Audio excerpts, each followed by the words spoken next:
Hi, Huntresses. Welcome to Talk Rich to Me, where we explore the human side of finance. We're your co-hosts, Stephanie Gutman and Ysenia Rhodes, co-founders of Huntress Wealth.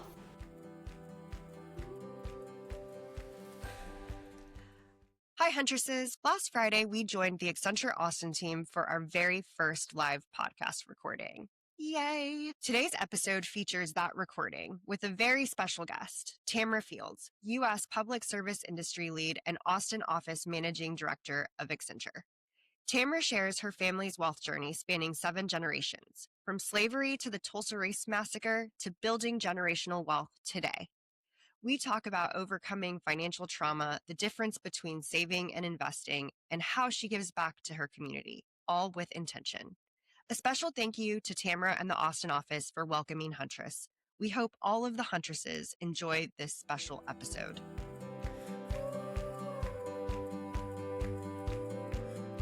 So we got excited to have Huntress here. Yeah. Oh, y'all don't even know what it is, but y'all like, sure. They're going to learn. It'd be great. Well, thank you guys all for being here. Just a quick heads up, this is our first live recording of a podcast. So thank you for being our very first audience. And I hear y'all are now called the reinventors, the Accenture reinventors. Yes. That is the branding. There's Googlers and then there's the Accenture reinventors. So thank you for being here. I am Ysenia Rhodes, co-founder of Huntress Wealth, and Huntress exists in order to provide women plus, meaning anyone, we're building for women, but it's for anyone, with the financial confidence to live their best lives. We're doing that through an application ultimately, which will be betaing in January, super exciting. But while we've been building this, we decided that because of our whole branding is to make people confident, we wanted to destigmatize how people talk about money. And so the podcast is called Talk Rich to Me because when my co-founder Stephanie up here in the front first named it, I literally cringed. I was like, ew, no. And she was like, that's the whole point. Like, rich and poor shouldn't make us feel cringy. And so the podcast is a series of now 20 episodes, and we have different people come on and either be subject matter experts to provide some insight, but it really started with humanizing money stories. And so we're taking it back to the original script with Tamara Fields. I mean, Batty, first of all. Yeah. And I'm so excited to do this with her. I was really excited because I wanted her to come on anyways, but now we get to do it for all of you guys. And there's a theme to every podcast. And so our theme is with the spirit of giving. But now if you didn't know Tamara's money story, you're about to know. And then maybe you'll want to go learn everybody else's. Thank you for being here, Tamara. Thank you. We're very excited to do this session together with you and for all of us to learn together today. Yes, thank you for being the head reinventor. You know, I don't know how I feel about this reinventing name, but I do appreciate the fact that we at Accenture are about innovating for our clients every day. Yes, love it. So with that said, we're going to go ahead and follow the flow of our podcast. So we're going to start off with baby Tamara Fields. Can you baby? Everybody wants to know. I think you were. Yeah. I think you were a tiny baby once. A tiny baby? Yeah. I don't know if it's that tiny. We saw some love. But we want to start with how your money story started. So what was... No, yeah. Also, I think a couple of things, y'all, just to give y'all context of my history. So if y'all haven't recognized, I am African-American. And I think that's important to my origin story, because I think you always have to go generationally to understand a family and a family's wealth, because I do think wealth creation is generational. And so when you think about my family, it's interesting because unlike a lot of people, we can actually trace our roots for quite a lot of generations. From the matriarchal side of my family, we can go back 7 generations and all the way back to when we were originally slaves in the DC area, when we were sold to Louisiana, when we migrated and sold to another family in Brazoria County. And my family was in Texas and Brazoria and part of the Emancipation Proclamation that was read here in Texas. At that time, a portion of my family migrated to Oklahoma Territory, Indian Territory at the time. And that's notable because we're actually in our history museum. You could go see our family and pictures of us because it was a big deal that we took on this big migration at the time. And my great uncle created a store in Wetumpka, Oklahoma.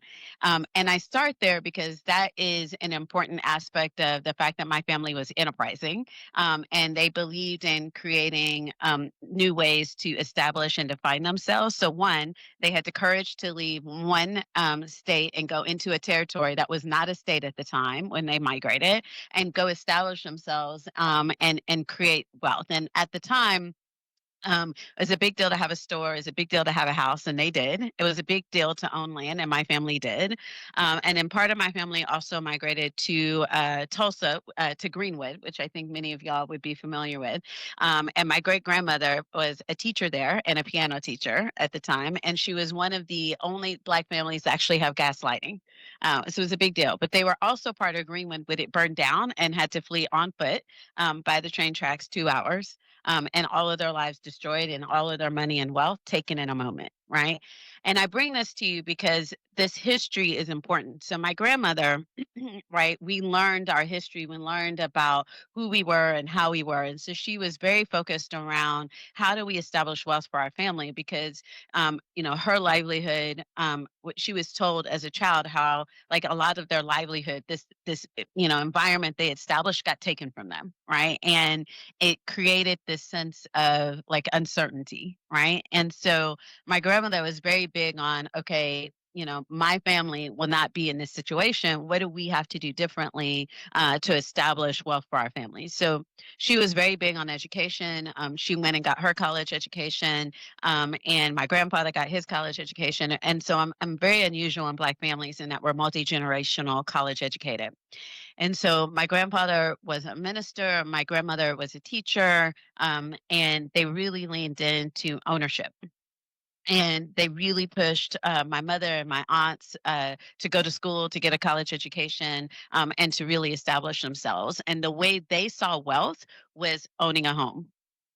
Like that's how they established and thought of wealth. It wasn't actually adding tons of money in the bank account. It was like you have a stable place that people cannot eject you from, that is yours with your legal name on it. And if nothing else, you will always have this place. And so we were kind of taught and raised with this concept that you needed to go to school because school gives you a job, and getting a job will give you consistent income coming in to be able to pay for this mortgage that will allow you to get this house. And eventually you'll pay this house off and you'll be in retirement. No one can take it from you, and you'll be able to live and die in this house, and life will be good. And like when I tell you like that was like the foundational understanding of wealth for me, right? So, progress a little bit more. I had my family, I had my mother, I had my father. My father died when I was very young, and that was very financially disruptive for us. And then my mom remarried, and I had my stepfather, and he was like my dad, and we were all really good. And my stepdad, when he died, I was 14 years of age and love him, right? But at the time, right, we had a lot of debt. And when he died, we were not prepared. So he did not have sufficient insurance to cover our debt, and that totally threw my family. That means we had to leave our house. We had to consolidate. We had to sell extra car. Like we had to do all these things to try and solve for our debt situation, his funeral. Like we just weren't prepared, right? Because at that point, my family was solid. We were middle class, but we were still living paycheck to paycheck. And at that time, I wouldn't have understood what that meant, but I understood losing our house. And I understood having to move into an apartment. I understood the fact that like our financial situation changed. And that was really hard. And like my siblings were really young at the time, and I was a lot older than them. And so the burden of that with my mom came on me. So it switched my mental understanding of wealth because I felt very insecure at that time and I felt very exposed, right? And so it switched, and that I think that is the it's important because it was the seed of how I started to think about money differently. Yeah, that's so interesting. I love that you took it back generationally. I didn't know that whole story. And it seems so interesting to me that foundationally your mother was also taught that owning a home was like the precipice of like we've made it. And how how did you internalize that, and how did that transition you to like adulthood? Yeah, I mean, I think at that time, I think our goal after that point was to get back into a house because, again, that is how we understood wealth. We didn't think beyond that. Like, we didn't think stocks. Do you know what I mean? We didn't think 401k. The way my mom thought about retirement was I worked for the federal government. She worked for the state government and she had a pension. And then she went for the federal government and she knew she'd have a pension. And yes, she contributed to 401k, but like her thought process was, retirement is pension. And then, our thought process was we need to get back into a house, right? So at that point, we were living very lean because the goal was to resave and reestablish and then pay off any debt to get back into a house. And thankfully, my mom was able to do that. And I'm thankful for that. So, she reestablished our financial well being, but she did that with a lot of sacrifice. And even for a time, even with her really good federal job, she worked a second job because her goal was pay off debt, get back into a house because it is important for her children to be raised in a certain type of status and accountability. And so my goal at that point was just not to be a burden to her. Right. And so in high school, I worked really hard to get my grades. I did, I worked, during the summers. I applied, y'all, to over 150 scholarships. Wow, that is wild. How many essays? Did individual different essays? Right, like, I went to counselors, I was like, "Y'all have to pay my fees for my application to college." Like, I was very determined to not be a burden to my mother or my siblings, and I got a lot of scholarships. So I paid for my entire college education through scholarships, and then on top of that, I still worked. So I actually worked full-time 2 years through college, because I wanted to contribute back to our household and to my siblings. And so I think, again, I was just very focused on how not to be a burden and how to help her get back, and which they did. And then I just wanted to be a contributor to our overall family wealth. And the way I saw that was working harder, working more. Yeah. Wow. How, if you don't mind me asking, just to put this in context, how much older than your younger siblings are you? Yeah, so I'm like 6 to 7 years, depending on when you are in a year, older than my brother, and I'm like 10 years older than my sister. Okay. So you were basically second momming. Mhm. Yeah, I mean, I had a learner's permit, right? I took my kids' siblings to school at 15 so that my mom could get to work on time because she worked for the federal court system, and like, a lot of the trials would start at 8 a.m., right? But we still had to get someplace, so it was very much a family effort in that regard. And I think the goodness about that is that my family is we're a family effort, so we all understand that we contribute to each other, and so I think again, my goal was not to make sure I was taking from that circle, and that when I got out of college, like I was very much about how do I start to establish wealth? Like I was very focused on that, more so than having children, more so than getting married, right? And sometimes to my detriment, right? Because when those opportunities came, I did not seize on them because I just wanted to make sure that I was not going to feel like I did as a child, and that we and my siblings would not have to. Have that output or that fear or that anxiety. Like for them, right? They had a very established normal middle class, right? They got a car at 16. We lived in a two-story middle class home in Shouty Hollow. You know what I mean? We were doing the vacations at spring break and during the summer, right? Like, so they had a very, what I call, standard upbringing, because I didn't want them to have like the fear and anxiety and the difficulty that I have. Because when I was in high school at that point, when we're trying to recover, right? I lived in an apartment room and with my mom. We shared a room, right? Yeah. Yeah. So huge, huge difference for you guys Yeah. growing up. Like we're gonna go back. We got to get back to what we understood when my dad was alive. You know. Yeah. That's amazing. I mean, the so you go to college, you went to UT, and I remember this because I saw you on the cover of UT Finance. And I was like, oh my God, sorry for everyone else here. We met at dance class, and then I saw her on like the cover of UT's Macomb's uh, magazine that they send to all their alumni. And I was like, I know her. I was like, we danced next to each other. And then I read her thing and I was like, yes, oh my God, Batty, I love her. Um, but that's how I know that. So you went to UT, you worked full time, contributed back. When you started establishing wealth, I want to hear the journey, but I also want to know how old were you when you bought your first home?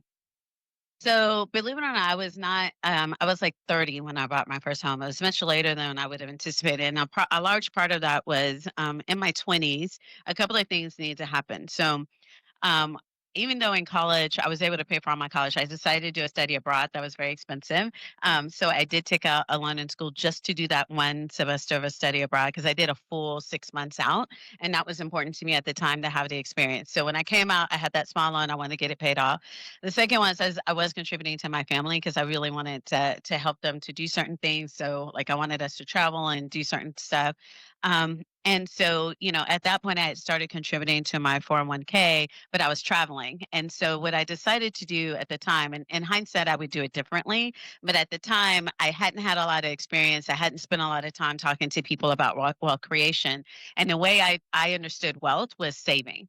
So I spent all of my 20s saving, not creating money on money, but saving. And the way I saw doing that was I was traveling. So I moved back home because at that point I was on the road every week. I had a corporate apartment in different cities. Like I just didn't need to have my own place, and I did that as a way to save, and I saved a lot of money. And I could maximize my 401k. Like I did all of those types of things, but I didn't recognize that my money wasn't making money for me. If that makes sense. Yeah, absolutely. That's a huge part of our mission. And I think as women generally, and specifically as I'm also a minority. I'm a first generation American on my dad's side, and I think that especially as minority women, we're taught like to save, right? No one teaches us about investing and what that means, and if anything, at least my experience is that most people are scared of investing. In my experience of like Mexican Americans, it's like, oh, we need a hard asset. Like they don't understand the stock market, or like they don't want to. That's viewed as a gambling situation. But the reason I asked about your home was just you talked about the generational foundation of that. And so it wasn't that was a good or bad thing. I was more curious if that foundational block was one of your main goals. Was most important to me was to feel like that I had a nest egg. And the way I understood that was like I needed to have a certain amount of money so that if I lost my job at any point, that we could survive and not have an issue. And that meant that I needed to have a full year worth of salary in the bank. That's how I understood it. This is how I decided it for myself. And so I was focused on that. And then I was focused on a second set of funds that were simply for when I did buy, that I could buy what I wanted. But it was somewhere in there that I think a couple of things happened. I think that I started to think that I just waited too long. And in hindsight, what I wish I had done is bought real estate in Austin. Right, because I had the money to do it, and I could have had multiple properties very easily with no right. Because unlike everybody else, I didn't need to even live in it. But if I had a choice, I would have done a homestead, and I would have had a couple of secondary properties. Because I think none of us could have realized how Austin would have grown at that time, right? But there was no reason for me not to do that. And the reason why I bring it up that way is one of my good friends at the time, her father was a realtor. And so he was very determined for creating wealth for his daughter. So he immediately started to seed money for her to start buying. So at the time, she was like buying all these properties and we could understand it. And she was living very lean. And sometimes they'd get in trouble and she'd be upside down. And we're like, what are you doing? But today, right, those properties, like she created a portfolio of them, right? They are paying for her, they are going to pay for her kids' college education, right? Because she has like 12 homes, and she got lucky in a lot of them. She's really good at where she picked some homes in transition that at the time nobody would have bought there, she lost a lot of money, but now she is paying in spades. And so she created wealth through that process. And she was the first one to really challenge my thought around wealth creation and to start thinking about it differently. And she's like, "What are you waiting on? Like, you need to go get a place. You need to go do this." And so I started to think differently.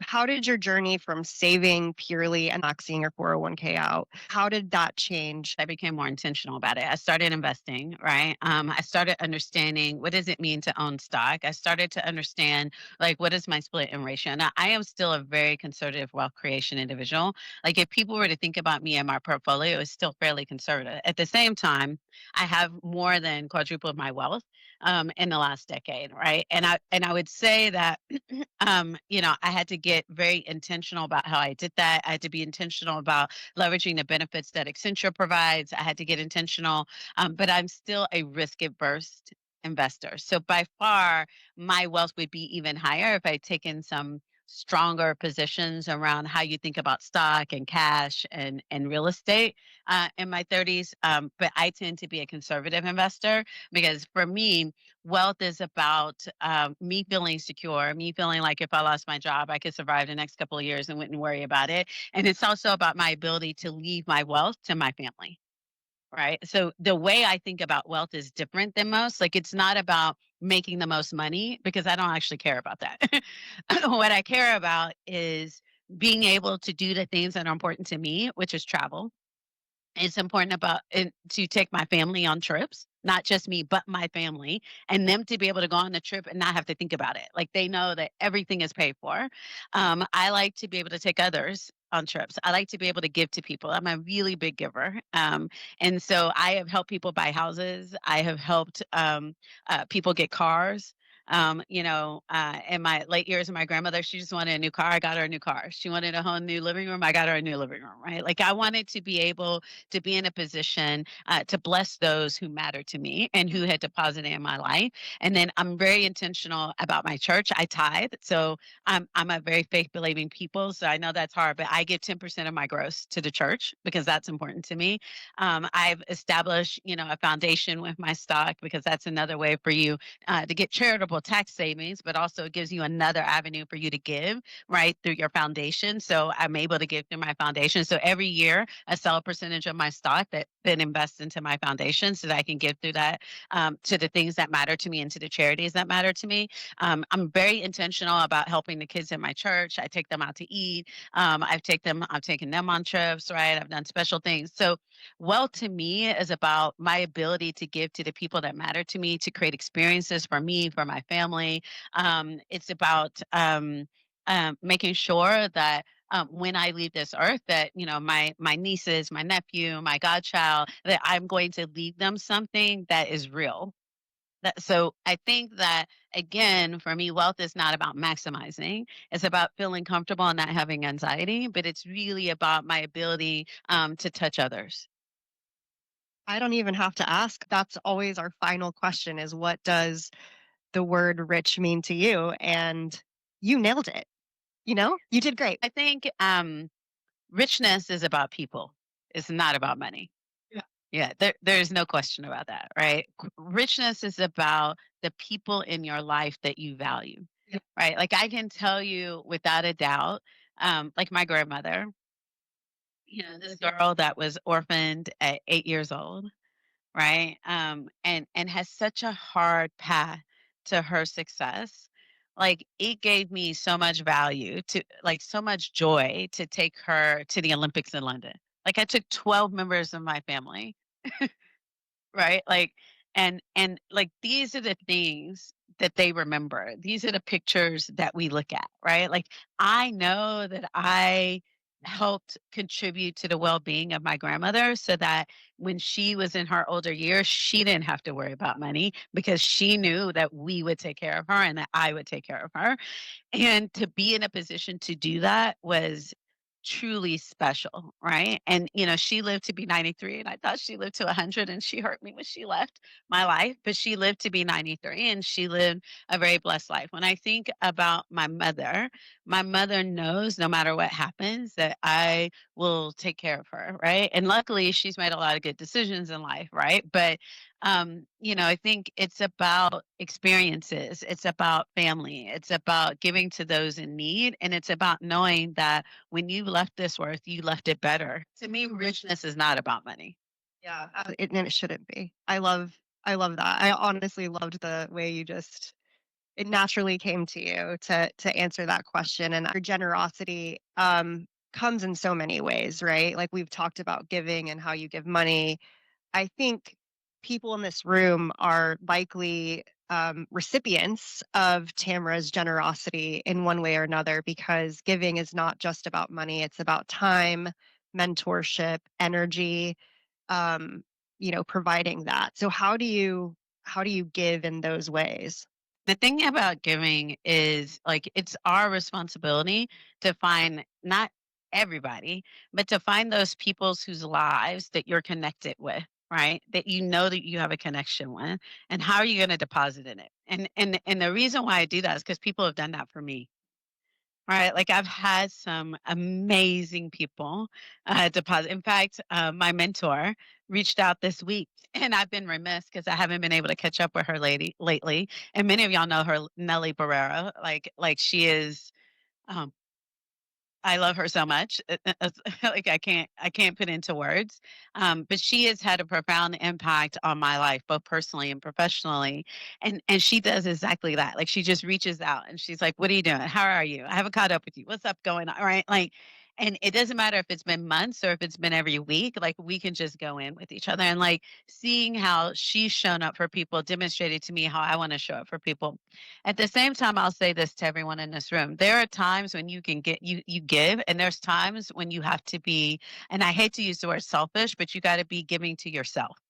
And I think we're in one of those times, right? The last 5 years have been hard. I don't know if anybody's felt that, but there's a sense of tiredness and restlessness that I sense in people that I've not sensed at any other time. And I think sometimes the way you give is to fill yourself.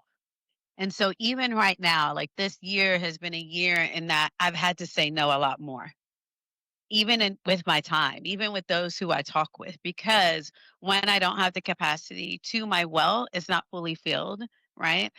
Because my capacity right now has to go on my mom's healing, right? Like, so it's one of those things where giving takes on different iterations at different points in our lives, right? When my grandmother died, I had to heal from that because that like shook my foundation. Do you know what I mean? Yeah, absolutely. Yeah, right after that, I found out I had leukemia, right? Like I just had all these things and like it shook me, right? And then like right now, I have to think about me. Like, a couple of weeks ago, I went to my oncologist and she wasn't happy with my numbers. And like she made me go do a retest this week. And thankfully, I really paid attention to her commentary. So I really did take off Thanksgiving and rest. And I needed to do that. And even though my numbers didn't go down, they didn't get higher when I took the test this week. And I decided that was a victory, right? But it was a wake up call to just remember that sometimes giving is giving to yourself, and that means rest for yourself, mentally, emotionally, physically, and you've got to be able to do that. And also, you want to be in a financial situation where you can give to yourself. So, like last night, I had a therapist. She's awesome. She comes to my house and she gives me a massage and she helps me relax. She's an exceptional therapist. She's like, "What's going on, man? Like you're in pain. Like I can tell that you're in pain." And so it's these things that we have to do to take care of ourselves. And so I think all of us have to be intentional about being financially able to do that. I do believe y'all in maximizing the benefits of your company. You need to know what they are, all of them. So one of the entities I use a lot is Wealthy.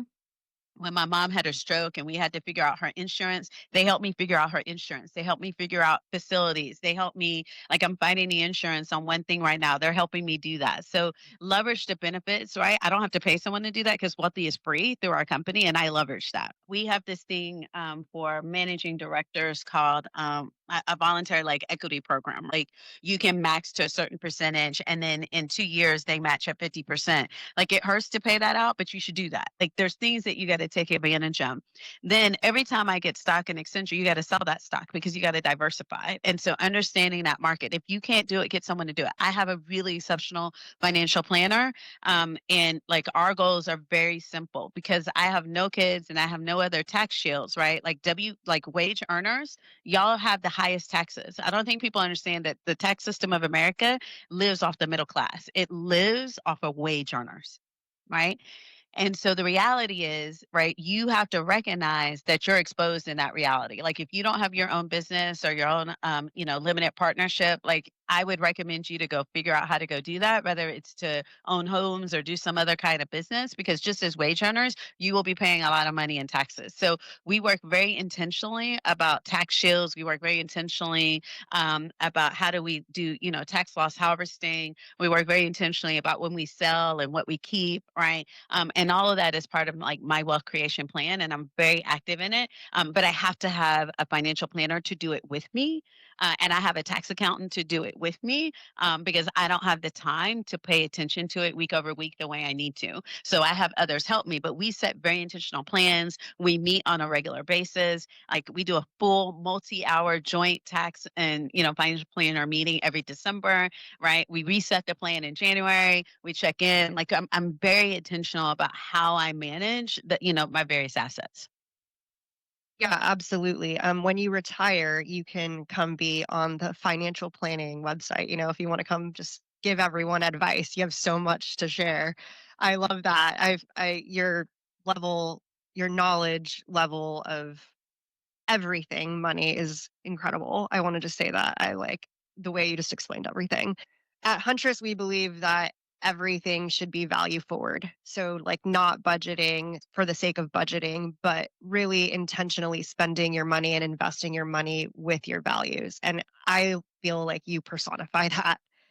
I am very, I actually, I really love that being value forward. So to give y'all a percentage, because I want y'all to understand, my faith is important to me. So that's my tithe, right? So that is a value, right? And so I give based on the value of that, right? I believe in charitable contributions, right? So every year, the things that matter to me, you can know every year I'm going to give to UT because UT matters to me. UT deposited in my life. I had an exceptional college experience. I love my school. I'm active in it. So I give to that, right? I give to, Light the Night, right? Because I have leukemia, and this organization has done tremendous progress in really contributing to those who have leukemia. And because of them in the last 5 years, the lifespan of those who live with leukemia have expanded by 10 years. So I give to that every year, right? I have other charities that I give to that are important to me, and I do that very intentionally. So that's the value forward, right? On the same token, right? I like to travel, so every year, right? I set what would be unconscionable probably to some of y'all, like a serious dollars to travel. And when I created my retirement plan, it is inclusive of a travel budget, like a real not like this 5,000, 2,000 stuff. No, like I have real money set aside every year for travel, right?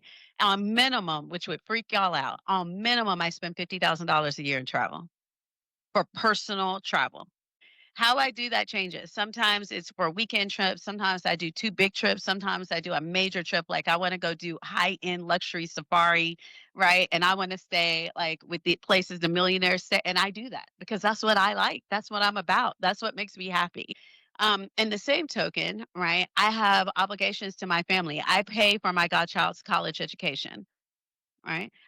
Going to and will be contributing to my niece and nephew's college education. That is important to me. I save for that, right? I believe what's important to me, like some people don't like to travel, they like to be in their house, and their house is their sanctuary, and they want like these certain things in their house, and they want it to be in a certain neighborhood. So, like, that's where they put their value forward money. Like, for me, the house is not that important. I just need it to be functional. You know what I mean? Like it's got to have X amount of bedrooms so that when everybody comes, they can have the little bit. Like my godchild has a bedroom in my house, and my brother, like they come in and out and do their thing. So, and I need them to be on a floor that's not my floor, so I cannot be bothered by them when they're there. And so, like, that's important to me. It was important to me. Me and my mom very intentionally bought houses next to each other in 2017, focused on retirement. I like some people are house poor, and I will tell you in your wealth creation journey, you need to think about that. Like they overextend on their house against their total income. You need to think about that. That is not my situation. My house is not even a third of my total, right? So that's what creates my disposable income. I don't buy new cars. Keep a car until they're 15 years old and they're dying, like dying. They're on the road. Do you know what I mean? Like I bought this last car after, and again, everybody will tell you, like I buy my cars in cash. That's my philosophy because I don't like debt and I don't like car debt, right? And I know that I'm going to keep my car for 15 years, so that's what I do. Everybody has different philosophies. I have my set of philosophies on how I manage through, my value forward, and that's because I wanted the residual wealth to go to my travel because I like to travel. I like to take people on trips with me. I like to bless people in that way. That's what gives me joy is seeing them all happy in some place and experiencing someplace new. And so that's what I choose to do. And so from that perspective, right, like my entire wealth plan is associated with those values. Yeah. I mean, love that you've done that for yourself and that your financial planner has frankly been supportive because that's not the normal Financial players. No, no, this is very real, y'all. Like this is very serious. Like a couple of things, right? Like I think it is really hard to find a good financial planner. Let me just say that. And most of them are just focused on maximizing your stock wealth for their percentage. Or if you're paying them in addition to that, they're just, they're walking through that. Like I have accountability. Yeah. Right? Like you got to show me metrics, charts, and numbers. Like I have a lot of expectations, and I got rid of two of them. And also, I'm not about maximizing to their wealth. I'm about maximizing for my choice, Yeah. right? And so I had to find someone that understood what was important to me and that they respected that I'm a conservative investor. Yeah. Like, and so I told her, challenge me. And she does. And she's proven out to me where I've made a bad choice and the money I would have made. So then I don't make that choice again. But we are on a journey together. It's not that I just trust you full on and do whatever you say. Like it needs to be aligned to the things that are important to me and in alignment with my comfort level. And so it's been a journey for me. Like this year was a good year. Like in January, I believe in selling and I sold quite a lot of stock, for example, but she wanted me to sell more of this particular stock and I didn't. And that stock cut in half in 6 months. That was a bad choice. I won't make that choice again. Right. And so now I had the decision of do I still sell when the stock is low? And her perspective is yes, because the overall market stock can still outproceed that money sitting. Because you got to think about that money as sitting in a bank and you want that money to earn interest on you on your behalf. Right. So we're very intentional. And so I'm working through that plan right now. And then it's really she's been challenging me because I like to hold more money in cash than she likes me to hold. And again, that comes back to my childhood, right? Because I'm like, I need to liquidate. And even though I know I can liquidate quickly if the market is down, I'm not going to be unhappy if I liquidate. So I just need to keep this percentage in cash for my mental well being. Because like she didn't deal with multiple people dying and your whole situation, right? Like I can't divorce myself from that emotional trauma. So like there's those things that we're working through, right? But again, it's like you have to be very intentional.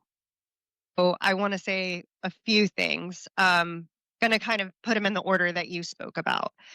Uh, we're building this because we both believe that the current financial systems are predatory. And I say this as my husband is a financial planner, an advisor. And it's not that we don't believe in financial planners and advisors, but some of them are extremely brilliant and smart, but some of them are just trying to sell you something to make money and they don't really understand that. By the way, life insurance, you should only buy it if you're really rich. You only need term life. And I say this coming from that industry. Do not buy whole life insurance ever unless you are super wealthy. Come to me on a different from my old background. I can help you with that when you're that rich. Otherwise, don't ever buy it. So yes, they are not value forward. And when we created this, the whole point, our financial plan takes you to what are your values and how are you doing that? Because it's a judgment-free zone. First of all, I think you should 100% always take care of yourself. Have learned that in many times in my life. I almost never say no. I almost never say no. I'm the yes ma'am. And not with your ideas. And you might say something stupid and I'll be like, no, that's stupid. I'm not a yes man. I'm not a yes man in that way, but like for the people that I love, I know we have very similar values and like my family and the people that are in my community, like I rarely say no.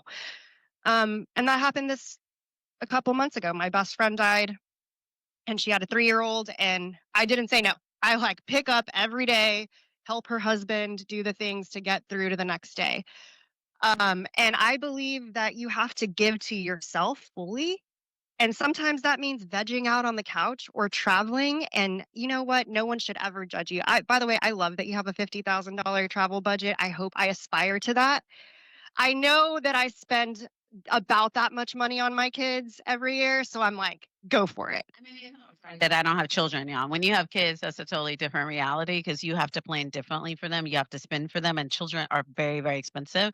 And again, y'all know I wanted to have children. I waited too late in that process, and then when I started, and my grandmother died, and then I started, and I had leukemia, and I was in the process of IVF. So many of y'all know that story. But the reality is that you've got to do based on the reality of your world, and everybody has a different world, right? Everybody does, right? But I have always had other financial contributions and responsibilities because, again, in my family, there is no just you. You are accountable to your whole family. So I'm accountable to the wealth needs and of my family, right? Because most of my family are teachers. They don't make a lot of money. So my goal is to help them do better and support them when they need it.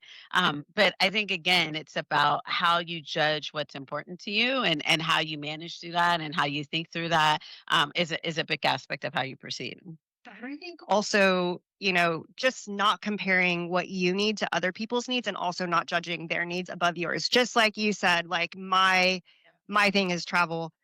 That's amazing. My thing is fashion. I love fashion. One question that we normally ask people when they talk about their journey, which is who do you talk to about money? Yeah, I mean, I think that I don't really just have discussions about money. I do have discussions about like, what are you thinking about in this? So I do use several of my colleagues. We do have these conversations, like people I'm very close to at work. We'll have a very honest conversation about this, and so there's like three of those in that. I definitely talk to my financial planner about it. I do talk to my mother about it as well, and then I'm very fortunate in that my brother is very smart about these things as well. So he's probably a person I talk to the most about this because he's driving his own wealth creation and mine, and we do that together. So we have a lot of discussions about it as well, which has been great. And then, like I said, I've been fortunate that I have a couple of friends who have just done really well.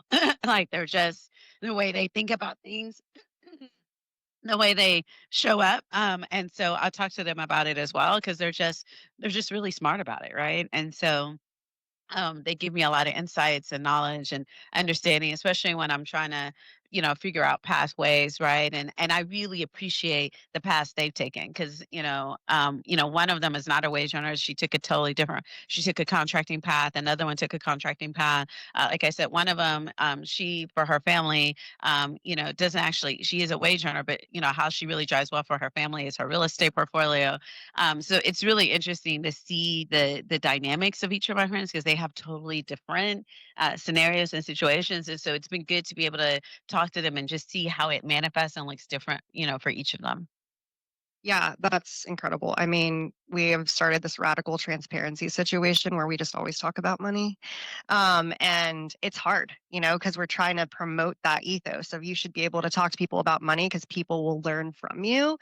And I remember the first time someone asked me, like, how did you quit your job and how were you able to build this company? And I was like, oh, I don't want to really tell you.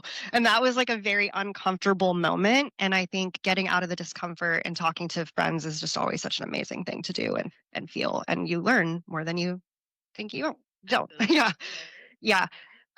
So sticking to our script, not the script. Sorry, there's no script. By the way, I can't believe she did this without any prep. This is amazing. What's your advice for all of the reinventors or huntresses out there? Yeah, I mean, I think everyone. The one thing I would tell you is you need to be intentional. it doesn't just happen. Like, so the way y'all approach work, right? Like the way we sell, the way we deliver, the way we got to go put a new product out or new capability out, the way we build our skills, you have to do it, which means you have to spend time on it, which means you have to have spend time, not one time. It's not a one and done. It is a iterative, regular process, and you have to be intentional. So what I would tell you is like you got to find those times. Like for me, December. Right. So I just had a prep meeting in October in preparation for December because December will be a big month for making some big decisions for the year. And in January is about reassessing that and reconfirming, just making for, and then executing on it. And then in a quarter, right? Like we have these very intentional moments throughout the year because it helps me be accountable and to stay on top of it because we're just also busy. And so I just think you have to be intentional. It's got to be something you talk about. It's got to be something you do. And you've got to create your own kind of these scheduled moments throughout the year where you're very intentional about that, right? And so it helps that by nature I am a planner and I like to plan for the whole year anyway because that's my nature. But I tell people that you've got to spend the time. And if you don't have the time, then you need to spend the time to go find someone who can have the time for you to go put that plan in place because we just live in a time that has a lot of volatility. The market has a lot of volatility. And I just think we can't afford any of us to not be intentional about it. Thank you so much, Tamara. Honestly, I am just loved hearing your story. I loved hearing the background all the way from like 7 generations ago and how that fundamentally changed everything that you do. And I want to say that I am just I love that you acknowledge the trauma and how much money you're keeping in cash and you recognize that trauma bond. That's something that's really hard to come to terms to. And I'm just it's incredible that you've gotten far enough to even be like, okay, I have to invest some of this and you're not just hoarding a bunch of cash because we know women that do that and that's not growing for you. And it's a really hard thing to come to terms with. Absolutely. I agree. And at the end of the day, I just want to applaud Huntress because I think that what you're doing matters. And so part of the reason why I wanted y'all here and to do this is because I want to amplify your message. I believe very much in that, right? I believe very much in investments and small business ownership and entrepreneurs, right? So we've done a lot in that space here recently. Like we contributed and supported the Better Business Bureau and the launch of their foundation. I served on the mayor's task force for entrepreneurship. And again, like I do these things as I believe fundamentally that when we change, when we get better, when we add wealth, society change, communities get better, and we all get better together. And so I think how we deposit, how we leave a legacy, and how we support is important. So I very much am supportive of the Huntress mission. You should know that. And whatever I can do to support and help you, I will always do. And I'm really excited. Even just this week, I judged a pitch competition of all these aspiring students for the Kendra Scott school at UT. And it was just amazing to see the energy and the ideas and the thoughts that are coming out. And like these students, right? Like they are our future, right? They're our future. And so I just think there's so much opportunity. And again, I was sitting at the table with Kendra, of course, and with others that like who had to go on their own journey to establish their business and expand, and that difficulty and what it meant to go do that. And so they are proof again. It takes a long time. It was hard, right? But they got there, and so can all of we. Whatever journey we choose is our path to go do that. Thank you so much, Tamara. I thank you for being on this stage. This is your official Talk Rich to Me hat. Yes, your trophy or your reward. But also, thank you for your time. I can't wait for the Red McCombs Business School to be renamed to Oh, no, I have never. to the Tamara Fields School of Business because that's what we had today was a lesson on business. Thank you so much. Thank you. All right. Thanks, y'all. You've been listening to Talk Rich to Me, a production from Huntress Wealth. For more chill takes on finance, sign up for our newsletter at huntresswealth.com. That's HUNTRESSWEALTH.com.